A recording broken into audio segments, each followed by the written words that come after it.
Toujours l'actualité, cour d'appel ñu gis ne que Barthélémy Diaz jot na perdre définitivement la mairie en complicité avec la régie dañuy illustrer benn vidéo permettre aux internautes ñu xam exactement dernière lecture bi nga xamante ne Maxu jotoon na ko indi sur l'affaire Barthélémy Diaz avant ñu ñëwaat sur ce plateau.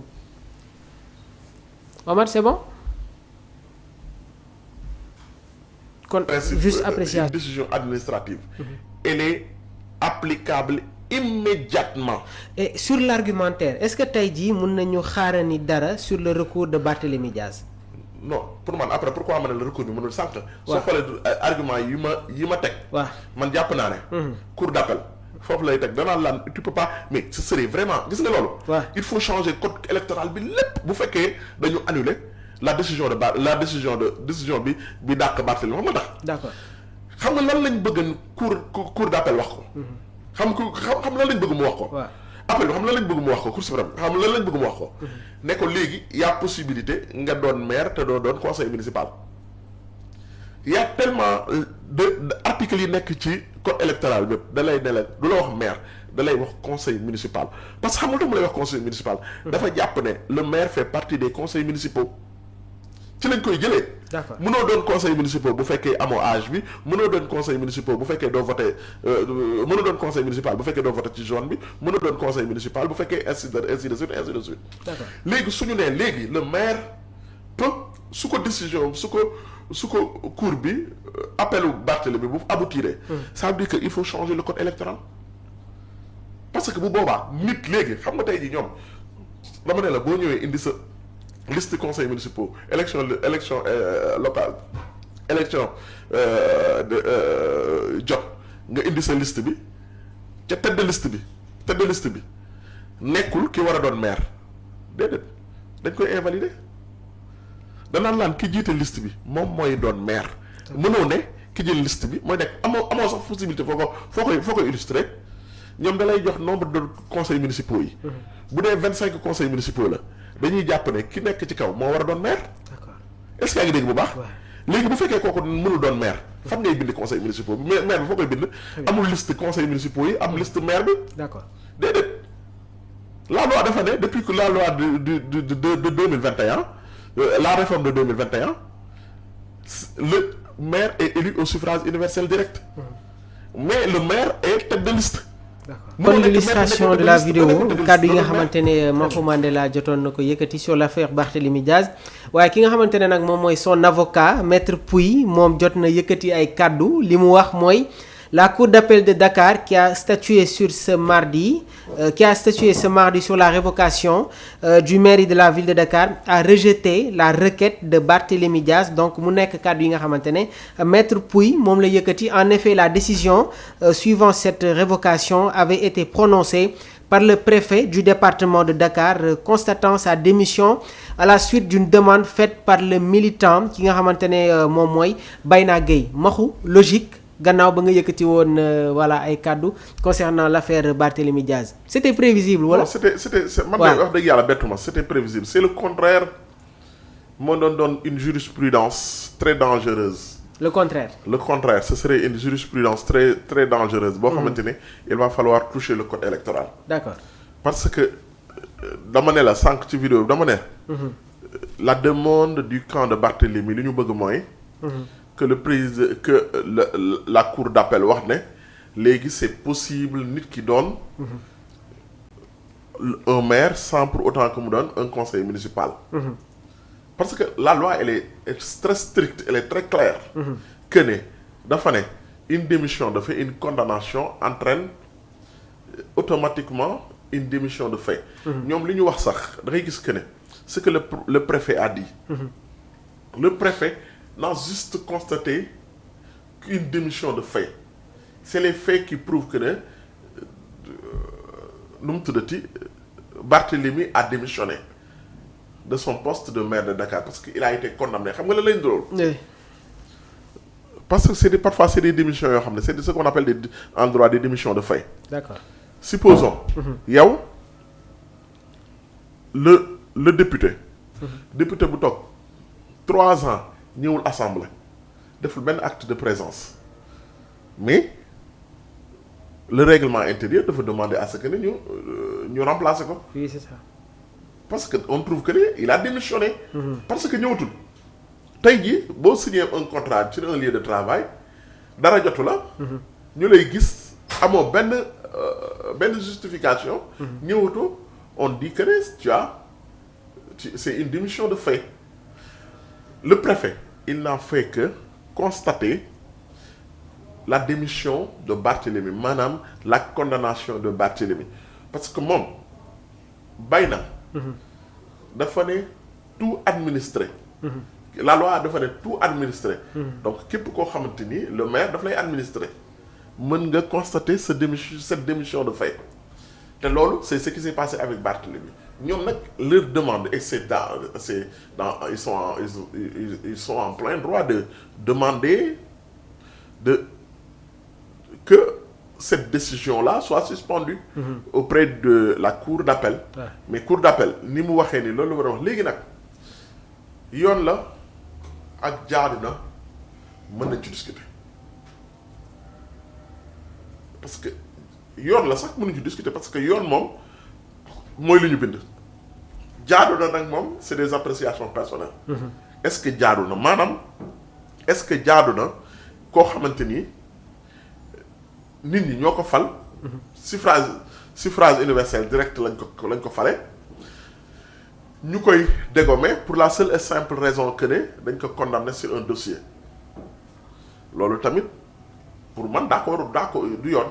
D'accord. Mais texte yoon la mais jaaduwul est-ce que yaa ngi comprendre.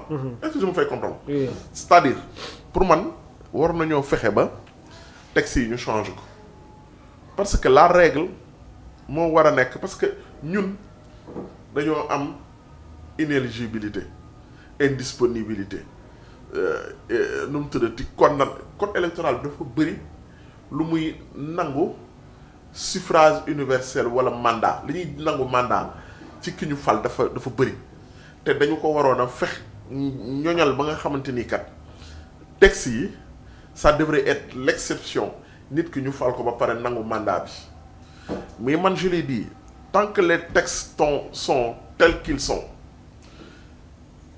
un maire de Dakar boo naree nekk menace pour le pouvoir en place am na 1000 voies yu mu mën a jaar légalement pour te destituer. Et si Barthélémy Dias n'avait pas engagé ce discours politique waa est-ce que tey jii nii dinañ yegg ci moment bi. xam nga quand tu tiens xam nga nit ñi dañu ne c'est de l'élégance c'est pas de l'élégance politique xam nga élégance ak kan ko séxal élégance. nit ki on ne peut pas être élégant avec tout le monde. tey jii man ak Mamour mën nañoo séq teraanga. ba nga xam ne kat yenn yi du ma ko def. mais am na loo xamante ni du ma ko def Mamour. mais diw ki nga xamante ni man ak moom séquñu teraanga wala gat sa la ñu séq parce que gi nee na gat sa la ñuy def bu dee gat sa la ñu séq. élégance boobu du ma ko am ci moom. D'accord. Barthélémy man encore une fois il a fait une erreur ci campagne électorale bi parce que il a tenu un discours va-t-en-guerre contre quelqu'un qui était 1000 fois plus fort que lui parce que les résultats démontrent que ne Barthélémy il y avait pas photo entre le camp du pouvoir et Barthélémy Diaz.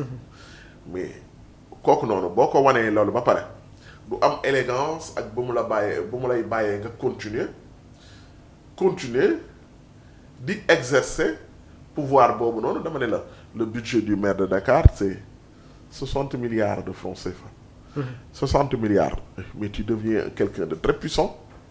Quand tu démontres su fekkee da nga wax nguur gi kenekat man duma leen may dara tenir ak ñoom benn discours va-t-en-guerre c'est tout à fait normal que ñoom tamit duñ la may dara. C'est ça. Parce que ku ñaanul dara kenn du la may dara. Exactement. te loolu nag moom moo dal ci kanam Barthélémy mais man.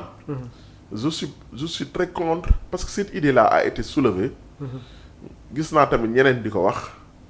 mais loolu il faut les gens gis naa Cheikh Bara di wax na le maire de Dakar dañ ko war a dindi ñuy bàyyi le préfet mu koy gérer parce que disque non à Paris les gens se sont battus. xeex nañ ko xeex ba sonn pour ñu indiwaat parce que c'est pas du tout normal waa Thiès di fal seen maire waa Saint-Louis di fal seen maire waa Mbacké di fal seen maire yow nga ne waa Dakar dañ leen di falal maire. loolu du yoon. waa Dakar droit bi ñeneen ñi am parce que bu leen fàttali Moustapha Diakhaté. soulevé woon na cette idée là. oui Moustapha Diakhaté bi mu bëggee xam ne ñoom dañu nar a perte Dakar. ba mu nar a perte Dakar lan la fi wax nañu fexe ba léegi dañoo war a changer les textes ba nga xam ne maire Dakar du am un maire. parce que c'est la capitale ñu bàyyi le préfet mu koy gérer pour ne pas gêner le pouvoir central. mais ça loolu Dakar waaye ne vont pas accepter ça duñu ko may kenn. parce que la plupart xam nga Dakar a toujours été une ville rebelle bu leen fàtte ne Khalifa Sall ba muy gagné Abdoulaye Wade liste bi mu nekkaloon en face Benno Siggil Sénégal benn liste bi ñu nekkaloon en face bu PDS boobu noonu y avait Pape Diop et beaucoup de Dakarois se sont offusqués wax ne Pape Diop avait un bon résultat avait de bons résultats sur Dakar. Les gens se sont dit que voter pour Pape Diop, c'est voter pour Karim Wade. Voter pour Karim Wade, c'est valider la dévolution monarchique. Les gens se sont battus. Ñu xeex loolu ba jël mairie bi jël ko jox ko Khalifa Sall. Khalifa Sall. mais bu ñu fàtte ne Khalifa Sall bi mu demee élection il s'est rebellé contre le pouvoir central tamit ak Macky Sall. Ouais. mais nag fi mu mujjee moom ñun ñëpp non mais dañ ko nangu nañ mairie bi yoon la ak lu dul yoon. ay nangu nañ mairie bi. oui mais ba ñu nangoo mairie bi élection yi ci topp nan lañ def moo tax Barthélemy bii ñëw pouvoir Dakar a voté opposition et depuis Abdoulaye Wade il perdait les élections locales mais depuis 93 ans mais Abdoulaye Wade gagne la ville de Dakar pas la ville de Dakar, c'est le département de Dakar. daf koy gagné. Aux élections présidentielles de 93 Abdoulaye Wade dafa gagné Dakar gagné Pikine ci la njëkk a gagné une grande ville. donc c'est des choses yoo xamante ni tamit il faut nga xam ne te loolu noonu.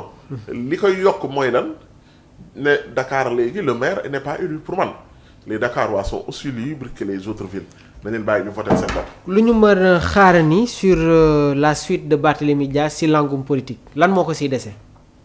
il va s'opposer mais man je doute du succès du futur succès politique de Barthélémy parce que Barthélémy dafa amul base bu tax ñuy wax. xam nga amoon une base politique Khalifa avait une base politique à Dakar. Khalifa avait une base politique à Dakar et je t'ai dit que ça ne m'étonnera pas si dans le futur même dans un futur proche.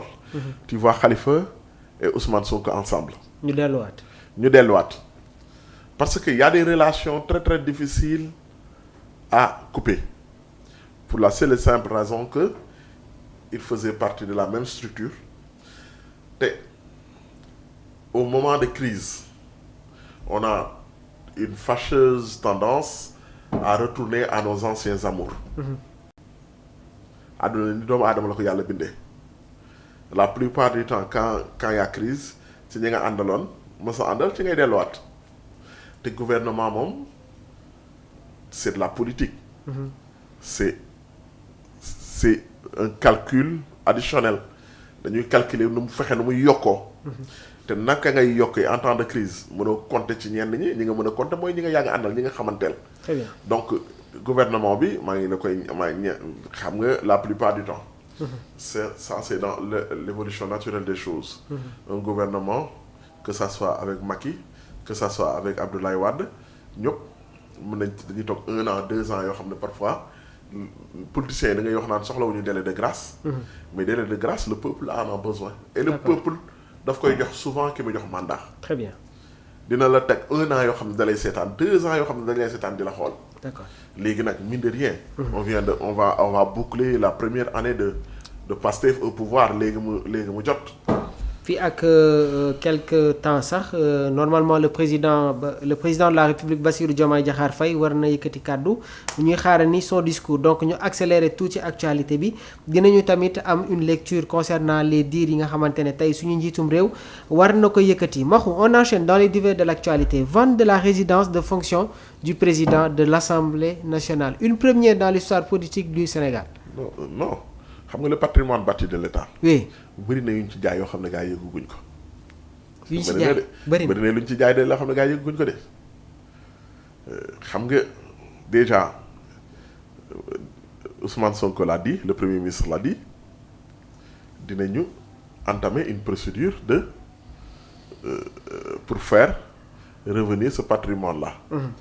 ñu delloo la loolu ça pose pas de problème parce que dafa am en droit ce qu'on appelle une légion mooy loo xamante ni prix bi lii la.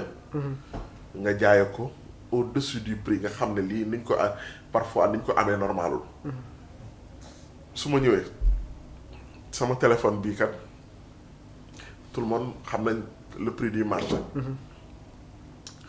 am ku ko jël ci kër gi dem jaay ko Mamour ci biti Mamour xam na prix bi. Mamour ne ko jaay ma ko 40 000 wala 50 000. même su fekkee sax dafa wane ne moo ko moom droit am na benn pourcentage bu muy yegg au prix initial dañ lay wax c'est une vente légionnaire maanaam légion nag mooy jaay boo xamante ni kat dafa am ci ñaari pàcc yu ko séq ku ci gaañu bu baax bu métti sax moo tax c'est pour ça que le premier ministre a dit que on va se faire pour recouvrir ce bien là et bu ñu demee ci yoon tamit dañ ko koy joxaat parce que déjà ils ont tronqué l'immeuble boobu contre un terrain se situant à Yoff. D'accord. Tahirou Sarr mooy goro Macky Sall bi boobu nag nekkagul woon goro bi moo ko jox terrain boo xam ne d'une valeur de 300 millions moom mu jël kër gi c'est une valeur de 2 milliards 500 xam nga loolu kat y a un déséquilibre. presque soo ko calculer da lay wax ne la le prix multiplié par 5.